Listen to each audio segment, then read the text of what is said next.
So, industry want quick access to market. So what do they need to do? So it is very important to have clear, structured and correct information in the application dossier. This is the dossier submitted for assessment. They also need to provide prompt responses to any questions that come from the regulators. And in my experience, there are always questions. They also need to commit to keeping that dossier that they've submitted up to the required standard. But what do regulators need to do? So we've known now what industry need to do. What about regulators? They need to provide predictability. That's predictability of the registration timelines, the times to authorization, the dossier content requirements, and also to provide a science-based evaluation. There need to be consistent evaluation criteria in order that there is predictability and reliability. And also they need to carry out a benefit risk assessment. Does the benefit outweigh the risk of a product? Veterinary specific aspects. It's very, very tempting to consider veterinary medicinal products should be regulated in the same way as a human product or a product for human use. However, there are veterinary specific aspects which need to be taken into account. And it's important that the regulators consider that the requirements that they are asking are proportionate to the risk of the product in terms of the benefit risk of the product, and also to the market size.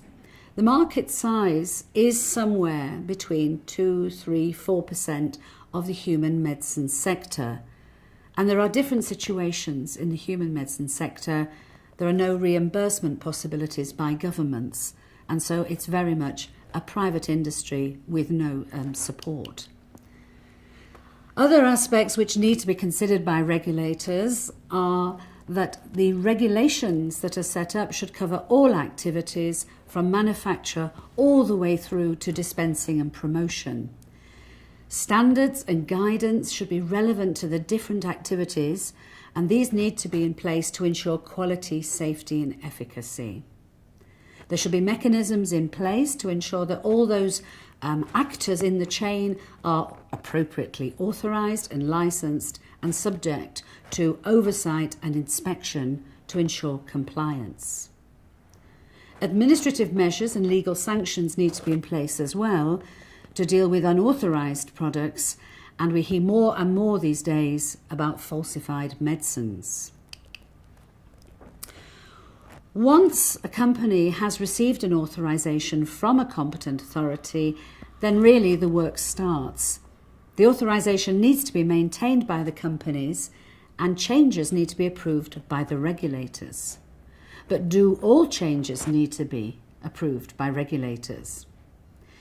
It's up to the regulator as well to allow the possibility to have proportionate timelines and fees for major and minor changes. After authorisation, marketing authorisation holders are required in the EU to update their dossier content. These could be very, very small changes related to the quality of the product, changes to the active substance, but all of these need to at least be notified. There is a question, of course, do they need to be just notified? Do they need to be approved? And there is a scale of assessment which needs to be carried out to ensure the safety of the product, but also the proportionate action by the regulator in order to make sure that the product is safe and is effective, but that the administrative burden is not too great to prohibit the product from coming on the market. For companies, there is a substantial investment in product development, and a return on an investment is essential. Of course, to encourage investment in products and have them on the market, a company will need to have a period of market exclusivity. And for instance, in the EU, 10 years of market exclusivity is the norm. Data security is important as well to companies. A lack of security is a major disincentive to submit data. So the safe handling, receipt and storage of data, safety from loss, disclosure and theft, these are all important factors which the regulators need to be able to take into account.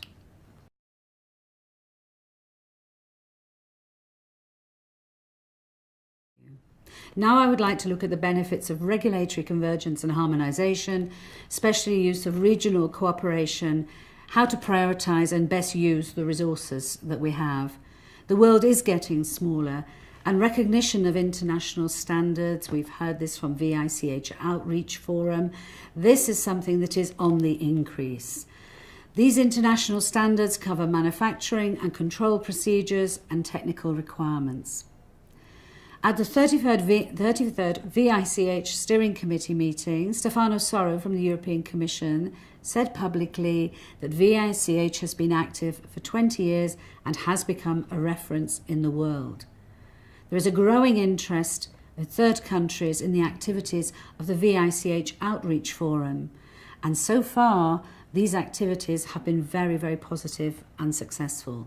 And the VICH guidelines, originally developed with the US, the EU and Japan, have now been increasingly recognised in all parts of the world. What are the benefits of regional cooperation? Well, it increases predictability, increases quality standards and harmonisation of the product quality, and quicker registration for industry and quicker availability of the product on the market.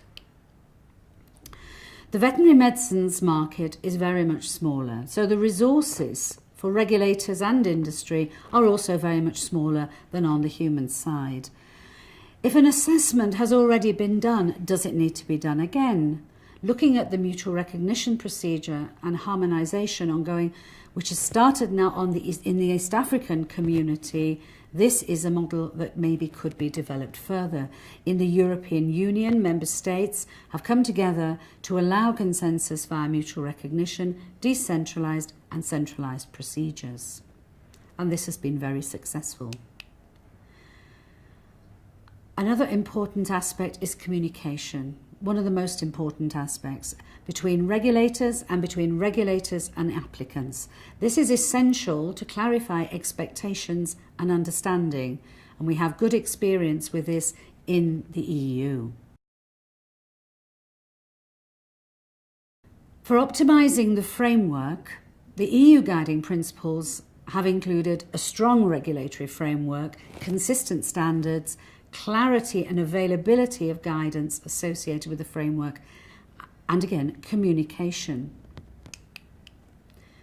The network model in the EU, and we're looking at this also with the East African community and the mutual recognition, is to have a common understanding. It's a common mutual trust and transparency and an interest in work sharing. There has to be the will there to work together. You also need to have effective systems to back you up. You need to be able to do the work in a practical way. And so the EU has developed an EU-wide telematics programme to support this. This can involve all sorts of aspects, everything from communication between regulators to actual electronic dossier submission. Another way that the EU has looked at optimising the regulatory framework is in something called the BEMA. This is the benchmarking of European medicines agencies across the EU. What I would say is that the programme aims to contribute to the development of world-class medicines regulatory system based on that network. So it's working together. Again, communication, cooperation.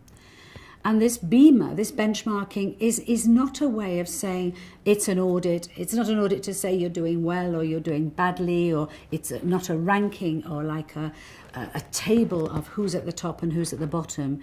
It's a way of looking at best practice and trying to install suitable best practices in order to enable an improved operation, the network of agencies.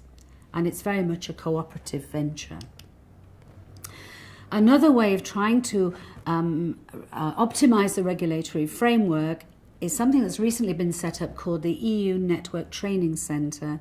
And this is a training system, a platform really, a single European platform where all the regulators come together and provide and support and attend training for each other in different aspects of veterinary medicine's assessment, whether it's regulatory aspects, whether it's on a particular efficacy guideline. And so the aim there is to foster collaboration and sharing of best practice. One thing a regulatory agency also needs to consider are practical issues, such as funding mechanisms for regulatory activities. By regulatory activities, I mean those activities where dossiers are submitted and varied, etc. So there are a wide variety of options possible. There is no ideal model for a fee structure. In different member states in the EU, and it depends on the legal provision, the fee for assessment may not actually be received by the people doing the assessment. It may be that the budget is centrally organised and it is the ministry who takes the money rather than the institute who is doing the assessment. Another aspect is that the fee should be proportionate to the service provided and based on the amount of assessment work required. This is something I referred to earlier in talking about having a proportionate assessment. We also need to have a proportionate fee related to that assessment.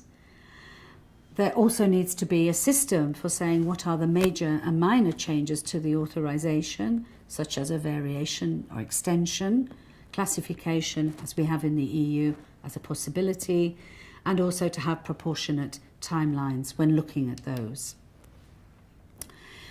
One aspect is I would really like to stress is the transparency. Fees need to be transparently displayed on websites with guidance onto how those fees will actually be calculated. It's very important that people know before they submit what the expectations are on them and how much they're going to have to pay for it. What I would like to stress as we come to the end of this presentation is that we work in a very complex environment, and my advice to everybody is let's work together. Thank you very much. The team workshop was comprised of Philippe Sabot and Melanie Levers. Thank you.